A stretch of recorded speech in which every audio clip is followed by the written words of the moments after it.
Bonjour à toutes et à tous, bienvenue dans votre revue sportive de ce vendredi 7 novembre. Le Sénégal respire la performance et 4 points en 2 matchs. Le Sénégal se rapproche des huitièmes de finale avant d'affronter les Émirats Arabes Unis pour son dernier match de poule. Dans l'autre rencontre du groupe, la Croatie a dominé les Émirats 3-0. Sur un autre terrain de jeu, mais toujours sous le signe du lion, le Sénégal a connu des fortunes diverses au Festival Dakar en jeu 2025 en futsal. Chez les garçons, les Lionceaux ont lourdement chuté face au Brésil 14-1, impuissants face à la maîtrise technique et au pressing de la Seleção, malgré les efforts remarqués de leurs gardiens. Mais les Lioncelles, elles, ont illuminé la journée d'ouverture.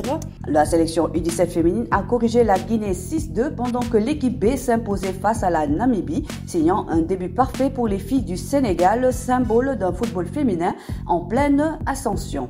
À l'international, les footballeurs sénégalais continuent d'écrire de belles pages en Ligue Conférence. Ismaël Assar a atteint un cap symbolique, son 100e but en carrière, auteur d'un doublé décisif dans la victoire de Crystal Palace contre l'AS Alkmaar 3-1. L'ailier des Lions compte désormais 100 réalisations, toutes compétitions confondues, dont 20 avec Palace et 18 en sélection nationale. Toujours dans la même compétition, Pathé s'est montré décisive avec le Rayo Vallecano, offrant la passe du but victorieux lors du spectaculaire succès face à Lech Poznan 3-2. De son côté, Nice poursuit sa spirale négative en Europe, battu 3-1 par Fribourg. Les Niçois enchaînent une 16e rencontre sans victoire continentale, mais la bonne prestation des jeunes Yvan Diouf et Antoine Mendy. En Ligue Europa, le FC Midtjylland continue sans faute.